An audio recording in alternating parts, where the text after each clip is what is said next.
Gun control is one of the most highly debated political issues. Some Americans are concerned about protecting their Second Amendment right to own firearms, but shootings at high schools and colleges over the years, including at Northern Illinois in 2008, contribute to concerns about gun ownership and safety in the classroom. In Texas, starting August 1st, all public universities will allow students to carry firearms on campus. Texas is the 8th state to allow guns on campus, joining Colorado, Idaho, Kansas, Mississippi, Oregon, Utah, and Wisconsin. The University of Houston created this PowerPoint warning professors to be careful about what they discuss in class. The university was concerned that students carrying guns could become violent during discussions of sensitive topics. Here at Loyola, Jill Geisler teaches ethics in the School of Communication. She believes that it's the job of the professor to create a safe place for discussion.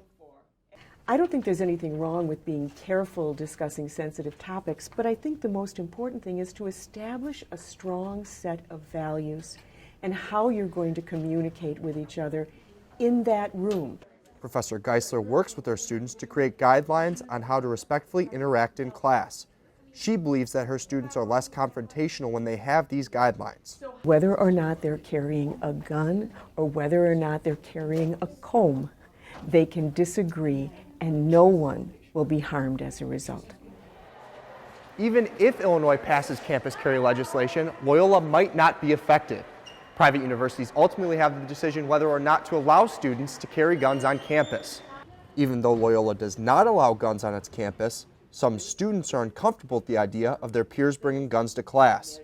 I don't necessarily think it would change what I say, but it would definitely change my behavior in the class, and I don't think I'd be comfortable to be in a classroom with other people carrying guns. Professor Geisler and her students agree that limiting conversation would take away from their academic experience. Jake Mazanke, Loyola News, Chicago. Well, we did have a thoughtful process before we published. We did go through several rigorous steps before we shared that with the public as truth, right? As an anchor of the Rogers Park neighborhood, Loyola often plays a role in shaping its community surroundings. With the launch of Lakeshore Community Partners, a strategy of Plan 2020, groups from Loyola and the community are deciding what issues become real priorities.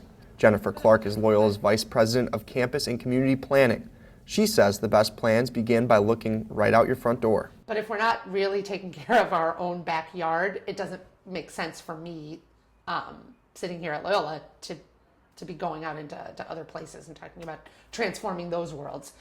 Loyola is using the strip off of bustling Sheridan Road to not only bring business to the area, but also to incorporate the community. The Loyola Community and Family Services Center opened this month and is located within the Loyola offices on Sheridan Road. The clinic is located on the same floor as the Wellness Center and will provide mental health services to local, low-income families. That's one that I think people are really excited about too, because with the state budget cutting social services and mental health services being cut, this is absolutely the time for Loyola to step up. The program also looks to recruit and retain successful businesses to the area. 2 new short-term sales spaces, known as pop-up shops, just opened within the partnership's community meeting space and are located steps away from the Family Services Center. Both businesses pay the rent, while the university covers real estate taxes and utilities. One of those businesses is Third Coast Comics.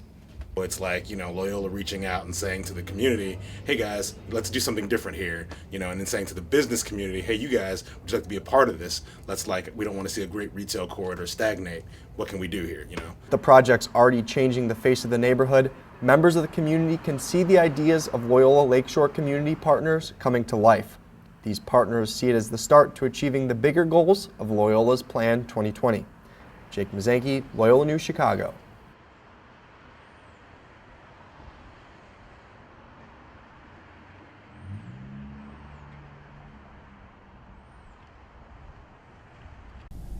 This week on Loyola News Chicago, how the Fight for 15 movement has taken to the streets. And while Cheryl Swoops may have earned a Basketball Hall of Fame nomination, her players may not be sticking around for the excitement. More on that coming up. Loyola workers are not the only ones fighting for better pay. As we mentioned, protests are being held across Chicago calling for a higher minimum wage. Twitter was full of various images from rallies across the city. Here we see protesters assembled at the corner of Broadway and Sheridan in Edgewater as they blocked off Lakeshore Drive.